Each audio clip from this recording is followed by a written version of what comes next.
Degree, engineering, PG పూర్తి చేసి కూడా ఉద్యోగాలు లేకుండా నిరాశగా ఉన్నారా? బ్యాంకు ఉద్యోగాలైతే బాగుంటాయి కానీ పోటీ పరీక్షల శిక్షణా సంస్థల్లో ఫీజు మీకు భారంగా అనిపిస్తుందా? అయితే ఆలస్యం ఎందుకు? మన వెనిగండ్ల ప్రక్కనే ఉన్న కౌండిన్యపురంలోని కౌండిన్య ఐఏఎస్ అకాడమీలో హైదరాబాద్ నుండి అత్యున్నతమైన ఫ్యాకల్టీతో ఆర్థిక భారం మోయలేని వారికి సేవాభావంతో లాభాపేక్ష లేకుండా కేవలం మంచి ఫ్యాకల్టీతో అతి తక్కువ ఫీజుతో నిర్వహించబడుతున్న మన ఐఏఎస్ అకాడమీలో చేరండి, చేర్పించండి, ఉద్యోగం సాధించండి. వివరాలకు doctor EV Narayana, retired principal, TGPS college, Guntur, founder and chairman cum managing trustee, Guntur, Andhra Pradesh. Cell number 9966112933.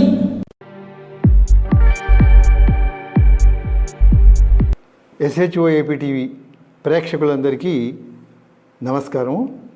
ఈనాడు మనం శ్రీరాముని గురించి చెప్పుకుంటున్నాం. శ్రీరాముని యొక్క ఆహారం ఏమిటి, మాంసం తిన్నాడా అనేటువంటి దాని గురించి లోగడ ఒక వీడియో చేసాం మనం.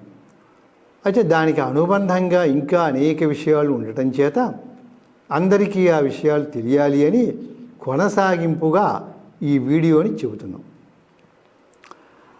దీంట్లో శ్రీరాముడు మాంసము తినలేదు అనేది ముఖ్యమైన అంశం అన్నమాట. దానికి ఎలా కారణాలు అనేది మనం మాట్లాడుకుంటాం ఇప్పుడు. చూడండి, మాంసము తిన్నాడా అంటే తింటం తప్ప ఒప్ప అని తేలాలనుకున్నాం కదా. ఇప్పుడు నమాంస భక్షణే దోష నచ మధ్యేన మైథునే ప్రవృత్తిరేష భూతానాం నివృత్తిస్తు మహాఫలం అని మనుస్మృతిలో ఒక శ్లోకం ఉన్నది. దాని అర్థం ఏంటంటే, మాంసము తినడం అనేటువంటిది కొందరు జీవుల యొక్క ఆహార ధర్మం, అది ఆహారంగా తీసుకుంటారు, వాళ్ళ అలవాటది. అయితే తినకుండా ఉండటం అనేది ఇంకా గొప్ప అని చెప్తారు. తినటం తప్పు కాదు, కానీ తినకపోవడం ఇంకా గొప్ప అని అక్కడ ఆ శ్లోకంలో చెప్పబడింది. ఇప్పుడు శ్రీరాముని గురించి కనుక ఆలోచించినట్టయితే మనం ఇప్పుడు ఒక విషయంలో నిజమా అబద్ధమా అని తేల్చాలంటేనండి, ఆ గ్రంథకర్త గ్రంథం అంతా చదవాలి. మనం మొత్తం చదివిన తర్వాత మన అభిప్రాయాన్ని మనం చెప్పాలి. మీరు సినిమాకి వెళ్ళారు, సగం చూసి వచ్చేసారు, ఇది రైటు అది తప్పు అని చర్చించుకుంటే ప్రయోజనం ఏముంటుంది? మొత్తం చూడాలి కదా సినిమా, ఎవరి తప్పు ఎవరి రైటు అంటే. అలా గ్రంథం అంతా చదవాలి. చదవకుండా నిర్ణయం చేయడానికి వీల్లేదు. గ్రంథంలో ఏం చెప్తున్నాడంటే వాల్మీకి రామో విగ్రహవాన్ ధర్మ అని చెప్తున్నాడు. చాలా అసలు రాముడు అంటే ధర్మము యొక్క స్వరూపము, ఒక ధర్మదేవత రూపుదాల్చినట్టు ఉంటుంది అని మనకి అందిస్తున్నాడు. కవి ఎందుకు రాస్తాడు కావ్యం?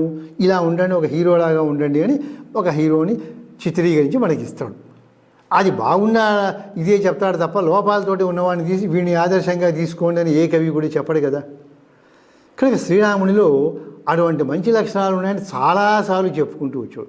ధర్మానికే మారు రూపు అని చెబుతూ ఉంటే, మాంసము తినకపోవడం ఇంకా గొప్ప ధర్మము అని చెబుతూ ఉంటే, ఆయన తినటం అనేది ఎలా జరుగుతుంది? అసలు సాధ్యం కాదు కదా.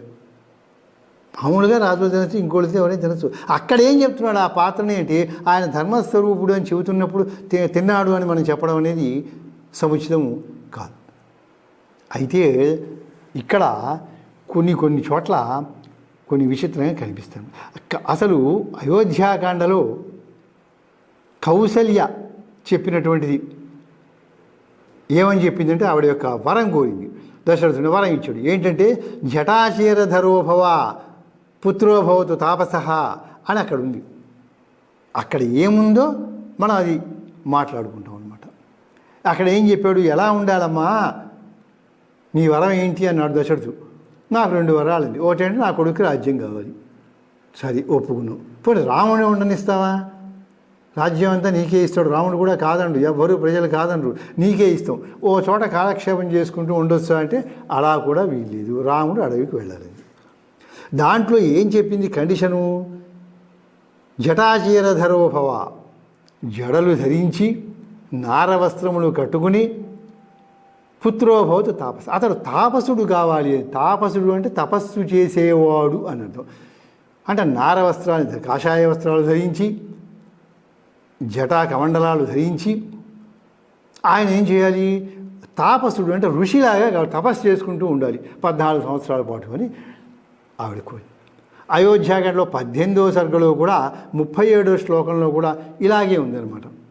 ఆయన అలా కావాలి అని చెప్పే కనిపిస్తుంది అనమాట. కానీ కైకేయి ఏమని కోరింది, అడవికి వెళ్ళి ఋషిలాగా ఆయన జీవించాలి అని కదా కైకేయి కోరింది. అదే కదా రాముడు ఒప్పుకుంది. ఆవిడ ఏ కోరిక కోరితే అది తీరుస్తానన్నాడు దశరథుడు.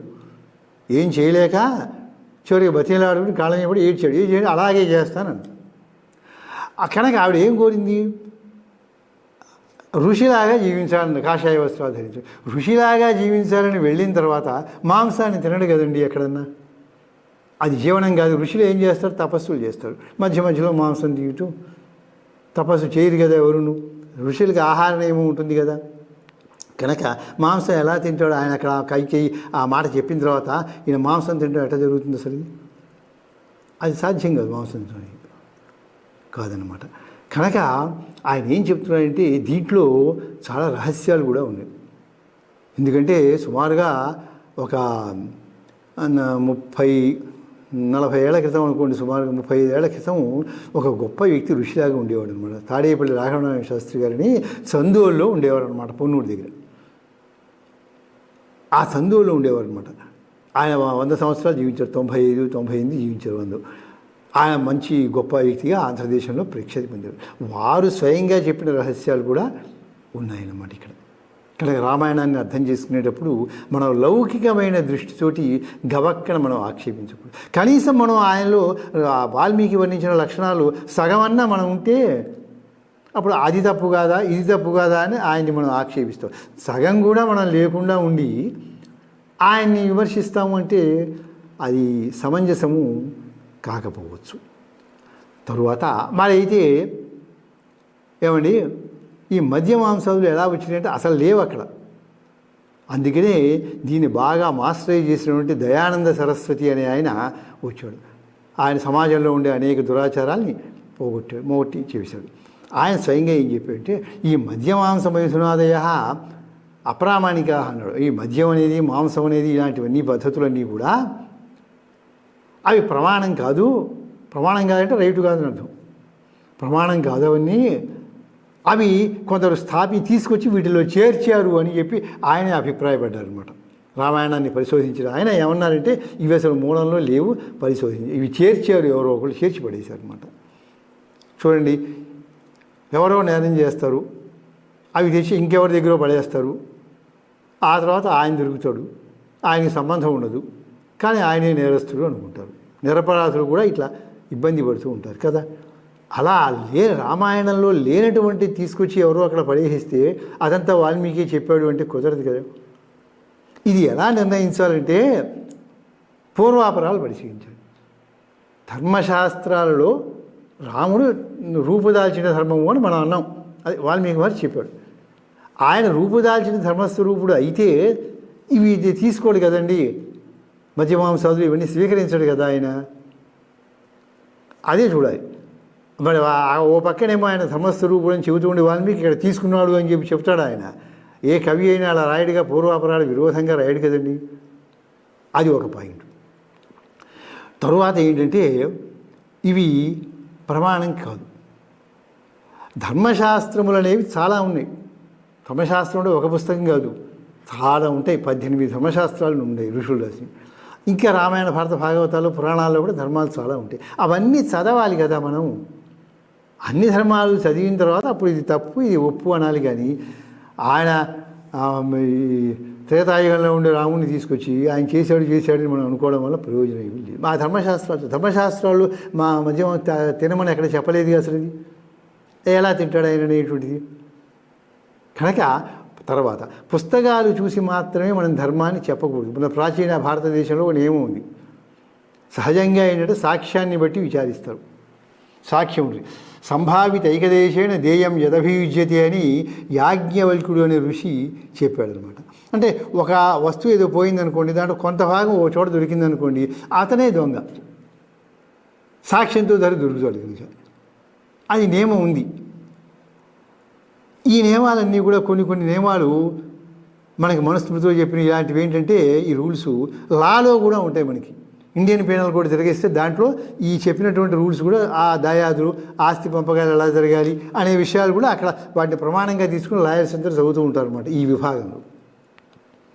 ధర్మశాస్త్రాల్లో ఎక్కడా కూడా మద్య మాంసాలు లేవు అని తీసుకోకూడదని చెప్తూ ఉంటే ఒక పక్క ఆయన తీసుకున్నాడు అని ఉంది అంటే తీసుకుంటే ధర్మపురుడిని వాల్మీకి ఎన్నోసార్లు చెబుతాడు. రాము దుర్నాభ 2 మాటలు ఇప్పుడు చెప్పడు రాముడు అన్నాడు. ఇలా చాలా లక్షణాలు చెప్పుకుంటూ వచ్చాడు కదా. సమాజానికి ఒక వ్యక్తిని చూపించి అలా మీరు ఉండండి అని కదా ఋషి చెప్పాల్సిన విషయం. ఋషి ఏం చెప్పాలి సమాజానికి? ఒక అవలక్షణాలతో కూడిన దుర్మార్గుని తీసుకొచ్చి ఇలా ఉండండి అందరూ కూడాను, దేశం సుభిక్షంగా ఉంటుందని రాస్తాడా చెప్పండి ఎవరన్నా? ఒక ఆదర్శవంతమైన పురుషుడే కదా రాసేది. అక్కడ వాడి ధర్మశాస్త్రాలు నిషేధిస్తూ ఉంటే తర్వాత ఆ ధర్మం తెలియాలి అంటే తపస్సు కూడా చేయాలి.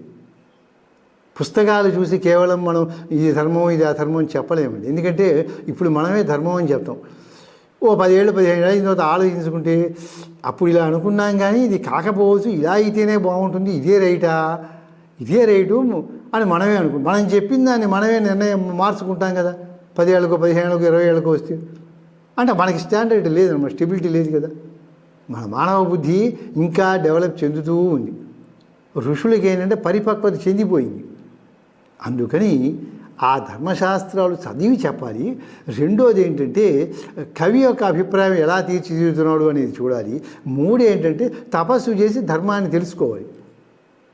ఎవరిని అడిగినప్పటికీ కూడా ఒక సంఘటన చెప్పి ధర్మమా అధర్మమా అంటే టకటగా చెప్పి వారేస్తారు. ఎవరైనా సరే మీరు వీధిలో ఎవరిని అడిగినా వాళ్ళకి తోచిన వాళ్ళు చెప్పి వారేస్తారు. దీనికి ఇంత సమస్య ఏంటి అలా చెప్పడం కాదు కదండి చెప్పడం అంటే. అందుకని ధర్మము యొక్క స్వరూపం తెలియాలి. ధర్మశ్చతుష్పాక్షరంగా అది తెలియాలంటే ఏం చేయాలి? తపస్సు కూడా చేసి వాళ్ళు ధర్మాన్ని తెలుసుకున్నారు. తే సాక్షాత్ ధర్మాణు ఋషయో బభూవు అన్నారు. ధర్మాన్ని సాక్షాత్కరింప చేసుకున్న వాళ్ళు చెప్పింది మనం ప్రమాణంగా అంటాం, అంతే కదా. ఆయన చెప్పింది మనం వింటున్నాం అనమాట. ఒకటి తరువాత ప్రక్షిప్తములు అయితే ఇక్కడ సందేహం ఏమొస్తుందంటే కనుక తినలేదు అనేది నేను చెప్పదలుచుకున్న సారాంశం. అయితే అక్కడ ఉంది కదా అను మన లౌకిక కారణాలు చెప్పకూడదు. కొంతమంది ఏమనుకుంటారంటే అవునండి ఆయన తింటాడు, తప్పు ఒప్పు తీసేయండి, తినకపోతే ఈ రాక్షసులందరినీ ఎలా జయిస్తాయండి, కండబలం ఎలా వస్తుంది అంటారు. అంటే రాముడు మనలాంటి మనిషి, ఆయన కూడా బుల్ వర్కర్ ఒకటి తెచ్చుకుని లేకపోతే వెయిట్ లిఫ్టింగ్ తెచ్చుకుని బస్కీలు తీసుకుంటూ ఎక్సర్సైజ్ చేసుకుంటూ మళ్ళానే వాకింగ్ చేసుకుంటూ సాయంత్రం కూడా ఉన్నాడంటారు రాముడు. అది త్రేతాయుగంలో. ఈ కలియుగంలో మనుషులు కాదు, కలియుగంలో మనుషులు వీళ్ళు మనమంతా. ఆయన త్రేతాయుగంలో మనిషి, ఆయన బస్కీలు తీసుకోవడం ఎక్సర్సైజ్ చేయడం ఇవన్నీ చేస్తేనే కానీ రాక్షసుల్ని చంపలేడు కదా. అందుకని ఆహారం కూడా తీసుకుందాం బాగా అని కాదు. ఎందుకంటే లక్ష్మణుడు ఉన్నాడు అనుకోండి, లక్ష్మణుడు ఇంద్రజిత్తుని చంపాడు. ఇంద్రజిత్తుకి అక్కడ వరం ఉంది. 14 సంవత్సరాల పాటు నిద్ర ఆహారం లేనివాడే ఆయన్ని చంపాలి ఇంద్రజిత్తుని, లేకపోతే ఇంద్రజిత్తు మరణించడు. లక్ష్మణుడు 14 సంవత్సరాలు నిద్ర ఆహారాలు లేకుండా ఉన్నాడు. ఒక పక్క తమ్ముడే లక్ష్మణుడు అయినవాడు నిద్రాహారాలు లేకుండా ఉంటే అంతకంటే గొప్ప అయినటువంటి శ్రీరామచంద్రుడు ఆకలి వేస్తుంది, ఏదో ఒకటి తింటాను నాకేం పెడతామని చెప్పి అడిగి తింటాడు అని మనలాగా ఉంటాడు ఆ మనిషి అని మనం అనుకోలేం కదండి. వాళ్ళ వ్యక్తిత్వానికి ఆ యుగంలో ఉండే మనుషులకి కనుక వాళ్ళ వ్యక్తిత్వం కూడా ఆలోచించాలి, పూర్వాపరాలు ఆలోచించాలి. మీమాంసా శాస్త్రంలో ఒక న్యాయం ఉంటుంది. అంటే ధర్మశాస్త్రాల్ని ఓ చోట అలా చెప్తే ఓ చోట ఇలా చెప్తాయి కాంట్రవర్షియల్గా. ఏది ఎక్కడ రైటు అని చెప్పడానికి ఓ శాస్త్రం ఉంటుంది, మళ్ళీ దాన్ని మీమాంసా శాస్త్రము అంటారు. అది చదివి ఏ రూల్ ఎక్కడ అప్లై అవుతుందని తెలుసుకోవాలి. అది చదవకుండా మనం పుస్తకాలు చూసి ఇది ధర్మము ఇది అధర్మము ఇది తప్పు ఇది ఒప్పు అని మనం చెప్పి పారేస్తూ ఉంటే సమంజసము కాదు, మనకి కూడా దోషం వస్తుంది. తెలియకుండా మనం చెప్పేస్తే ఏమవుతుంది? ఎందుకు చెప్పినట్టు? వాళ్ళందరూ ప్రమాణం అనుకుంటున్నారు కదా వినేవాళ్ళు, మనం తప్పు చెప్తే వాళ్ళు రైట్ అనుకుంటారు కదా. అందుకని అలా చూసి పుస్తకాన్ని ఇది రైటు ఇది తప్పు అని మనం మన బుద్ధితో నిర్ణయం చేసి అప్పుడే మనం చెప్పకూడదు. ఋషుల కంటే మనం ఇంకా ఎక్కువ మేధాశక్తి సంపన్నులు అని చెప్పి మనం చెప్పేస్తుంటే ఎట్టా అసలు అది తప్పు. అయితే మరి ఆ తర్వాత మాంసాహారం తింటేనే కానీ బలం రాదు అనేది లౌకికమైంది. మనం లౌకంగా అనుకుంటాం, తిన్నాయండి బలం వచ్చింది, కండలు పెంచుకున్నాయండి, బస్కిలు తీసాయండి, సూర్యేశ్వరుడు నించున్నాయండి, కాసేపు డి విటమిన్ వచ్చిందండి అని మనలానే జీవన విధానం రాముడిది కూడా ఉంటుందని ఎట్లా అనుకుంటాం చెప్పండి మనం? అనుకోండి. దీనికి ఒక చిన్న ఉదాహరణ చెప్తాను మీకు. ఏంటంటే కోడె రామ్మూర్తి గారని ఒక గొప్ప వ్యక్తి ఉండేవాడు. మన ఆంధ్రదేశంలో విజయనగరం దగ్గర ఒక పల్లెటూరులో జన్మించాడు. విజయనగరం అంటే ఇటు విశాఖపట్నం బొబ్బిలి దాటిన తర్వాత వచ్చే విజయనగరం అండి నేను చెప్పేది, ఆ హంపి కాదు. ఆ పల్లెటూరు వారు మొదటి నుంచి ఏంటంటే మంచి ఎక్సర్సైజ్లు అవన్నీ చేస్తూ వస్తాదు కావాలి అని వారికి ఒక లక్ష్యం ఉండేది. అనేక మంది దగ్గరికి వెళ్ళి గురువుల్ని ఆశ్రయించి కుస్తీ పట్లు మర్మాలు ఇవన్నీ నేర్చుకున్నారు. బాగా కండలు పెంచడం, కుస్తీ పట్లు నేర్చడం నేర్చి గురువులందరూ కూడా గురువుని మించిన శిష్యువేయా అని ఆ రకంగా ప్రశంసించారు, తీర్చిదిద్దారు. వారి యొక్క బల ప్రదర్శనలు ఎన్నో జరిగినాయి. ఒక సుమారు 70 ఏళ్ల క్రితం దాకా ఆయన ఉన్నారన్నమాట. ఎప్పుడో శతాబ్దంలో కాదు, సుమారు 70 ఏళ్ల క్రితం ఉన్నాడు. వారి యొక్క బలపరాక్రమాన్ని చూసి అప్పుడు బ్రిటిష్ ప్రభుత్వం అనమాట, బ్రిటిష్ వాళ్ళు ఉండేవాడు. వాళ్ళు ప్రదర్శనను చూసి ఏం చేశారంటే వీరికి కలియుగ భీమా అని బిరుదిచ్చేశారు బ్రిటిష్ వాళ్ళు. వారు ఏం చేసేవారంటే రైలు వస్తూ ఉంటేనండి ఒక మనిషి ఆపేవారు. రైలు ఎలా ఆపుతారు అంటే మనం ఏం చెప్పలేము దానికి. ఆపారు, అది చూసి ఫోటోలు వేశారు, పత్రికలు వేశారు, అన్నీ వేశారు. ఆపేవాడు పడుకుని వెళ్ళికిలా ఏనుగుని తన వక్షస్థలం మీద తొక్కించుకునేవాడు, గుండెల మీద తొక్కించుకునేవాడు ఏనుగు చేత. అవి చూశారు బ్రిటిష్ వాళ్ళు, ఆయనకి బిరుదిచ్చారు, చేశారు. వారి జీవన విధానంలో శాకాహారమే తీసుకున్నారు. వారు పూర్తిగా కూడదు అని కాదు, వారు తీసుకుంది శాకాహారం తీసుకుని అటువంటి బలాన్ని సంపాదించారు. ఇప్పుడు జంతువుల్లో ఏనుగు ఉందండి, ఏనుగు ఏం చేస్తుంది? శాకాహారం. ఏనుగుకి బలం లేదంటారా? చెప్పండి. ఏనుగుని వెళ్ళి ఏదైనా అనండి, ఏం చేస్తుందో చూస్తుంది. కనుక మనం మాంసాహారం తింటేనే కానీ రాదు, అందుకని ఆయన తిన్నాడు అనేటువంటి ఆర్గ్యుమెంట్ కరెక్ట్ కాదు. అక్కడ ధర్మశాస్త్రాలను నిషేధిస్తూనే రాముడు రూపుదాల్చిన ధర్మం అంటున్నారు. మరి ఇంకా వాల్మీకి ఇక్కడ ఎందుకు చెప్తాడు? తర్వాత అయితే ఇప్పుడు ప్రధానమైన సమస్య ఏమొస్తుందంటే 1-2 శ్లోకాలు రాముడు తిన్నాడన్నట్లుగా ఉంది కదా భావము అనేది ప్రధానమైనటువంటి ప్రశ్న. నిజమేనండి, తెల్లేదు, కానీ మీరు చెప్పింది కరెక్ట్, కానీ అక్కడ తిన్నట్టు ఉంది కదా అంటారు. అవి ప్రక్షిప్తాలు. ప్రక్షిప్తములు అంటే ఏంటో నేను మీకు వివరణ చేస్తాను. అనాది కాలం నుంచి రాసిన గ్రంథాలన్నీ కూడా తాళపత్రాల మీద రాసుకున్నారు. ఇవి చూసే ఇంకోళ్ళు, అవి చూసే ఇంకోళ్ళు, ఇలా శిష్యులు అందరూ రాసుకుంటూ ఉండేవాళ్ళు ఈ తాళపత్రాలన్నీ కూడా. అలా దేశమంతా వ్యాపించాయి. ఇన్ని లక్షల గ్రంథాలు తాళపత్రాల మీద రాశారు వాళ్ళందరూ కూడా. అప్పుడు ఈ ప్రింటింగ్ ప్రెస్ లేని వేల సంవత్సరాల నుంచి ఉందన్నమాట. ఈ రాసేటప్పుడు కొంతమంది ఏం చేస్తారంటే వాళ్ళకి తోచినటువంటి భావాన్ని కూడా, అక్కడ లేని భావం కూడా అక్కడ రాసేసి పెట్టేస్తారనమాట. అవి ప్రక్షిప్తములు అంటారు. ఆయన రాసినవి కాదు, ఒరిజినల్గా ప్రక్షిప్తములు. అందుకని వ్యాఖ్యానం చేసేవాళ్ళు ఏం చేస్తారంటే చూసి ఇది ఆ కవి రాసింది కాదు, ఇది ప్రక్షిప్తము, అందుకని మేము వ్యాఖ్యానం చేయము అని తీసేస్తాం. కాళిదాస్ కావ్యాలు కూడా అక్కడక్కడ శ్లోకాలు ఉంటే వ్యాఖ్యానం చెప్తారు, ఇది ప్రక్షిప్తం అండి, ఆయన రాసింది కాదు అని కొన్ని ప్రమాణాల ద్వారా నిర్ణయించుకుని తీసేస్తారు అనమాట. కనుక ఈ ప్రక్షిప్తములు రావటం అనేది అక్కడక్కడ ఉన్నది మనకి పాతకాలం నుంచి కూడా. అలా ప్రక్షిప్తములుగా ఆ రెండు దీంట్లో వచ్చాయి. ఎందుకంటే ఎందుకు అలా వచ్చినాయి అంటే పూర్వము అది లేదు, తర్వాత అది లేదు. మొదటి నుంచి చివరి దాకా ఒకే పద్ధతిగా ధర్మం చెప్పుకుంటూ వచ్చి మధ్యలో ఈ ఒక్క మాటని చెప్పేసి తర్వాత మళ్ళీ మామూలుగా చెప్పుకుంటూ వెళ్ళడిగా ఆయన ఎప్పుడు కథ అనుస్యూతంగా కంటిన్యూటీ ఆఫ్ థాట్ ఉంటుంది కదండి. మొదటి నుంచి కూడా ఆయన ధర్మాత్మని అన్నీ చెప్పుకుంటూ వచ్చి ఋషిలాగా జీవించాలని చెప్పుకుంటూ ఉంటే మధ్యలో ఈ తిన్నాడు ఓ పూట అని మధ్యలో ఇది ఎందుకు చేరుస్తాడు? ఇది ప్రక్షిప్తం అనమాట. కైకేయి ఏం అరణ్యవాసం చేయడం అంటే, ఎవరో అరణ్యవాసం చేయమని శిక్ష విధించారు. విధిస్తే వెంటనే వెళ్ళిపోయి అడవుల్లోకి వెళ్ళిపోయి ఒక మంచి ప్రదేశం చూసుకుని ఒక బిల్డింగ్ కట్టుకుని అక్కడ ఏసీలు అన్నీ ఏర్పాటు చేసుకుని కొంతకాలం ఉండి లోకంలోకి వచ్చి నేను అరణ్యవాసం చేశానండి, అరణ్యంలో ఉండొచ్చాను అని చెప్తే అది అరణ్యవాసం కాదు. అరణ్యవాసం అంటే నియమాలతో చేయటం. మనం వెళ్ళి అక్కడ బిల్డింగ్ కట్టుకుని ఏసీలు కట్టుకుని ఉండి ఇక్కడికి వచ్చి అరణ్యంలోనే ఉన్నాను నేను అని ఇదిగో వీళ్ళని అడగండి అని చెప్పి అరణ్యవాసం అంటే చెప్పింది ఎలా చేయాడు? జటలు ధరించి, నార వస్త్రాలు ధరించి, కందమూలాలు తింటూ, దానికి కూడా ప్రమాణం ఉంది, పళ్ళు కాయలు తింటూ జీవించాడు ఋషిలాగా ఉండాలి అని అక్కడ అనేక శ్లోకాల్లో ఉంది అన్నమాట. పండ్లు కూరలు తింటారు. ఇన్ని శ్లోకాలు ఇలా ఉండి పూర్వంలో ఇలా ఉండి తర్వాత అలా ఉండి ఈ ఒక్క శ్లోకంలో ఇలా ఉన్నంత మాత్రమే దీన్ని ప్రమాణం అనుకుని నేను అది ప్రక్షిప్తం. ప్రక్షిప్తాలు ఉంటాయంటే ఉంటాయి, ఆనాడు ఈనాడు ఎప్పుడూ ఉంటాయి. ఏముందండి, ఇప్పుడు టెక్నాలజీ పెరిగిపోయింది, పెరిగిపోయిన తర్వాత ఒకళ్ళ బొమ్మ ఇంకోటితోటి అటాచ్ చేస్తాడు, లేకపోతే ఒకళ్ళ మాట ఇంకోటి కనెక్ట్ చేస్తాడు. వస్తుంది, అది ఎట్టా వస్తుంది టెక్నాలజీ అంటే ఆ సైబర్ క్రైమ్ అని అవేగా. అలా చేసేసాడు అనుకోండి, అప్పుడు నేరస్తున్నాయి అంటాం మనం. వాటిని ప్రక్షిప్తం అంటాం అనమాట. అవి ఎలా ప్రక్షిప్తమో ఆధునికంగా పద్యాలు శ్లోకాల్లో కూడా వాళ్ళు రాయనటువంటి ఒకటి అరా పెట్టినటువంటి చెప్పారు. అందుకని దయానంద సరస్వతి ఏం చెప్తున్నారంటే, ఒక సంఘ సంస్కర్త, ఆయన ఏం చెప్తున్నారంటే ఇవన్నీ కూడా వామాచారం అని ఉంటుంది, అది పాటించేటువంటి వాళ్ళు తీసుకొచ్చి దీంట్లో పెట్టారు, ఇవి ప్రక్షిప్తములు ప్రామాణికములు కాదు అని వారన్నారు దయానంద సరస్వతి వారు. కనుక ఇన్ని కోణాలలో మనం దాన్ని ఆలోచించాలన్నమాట.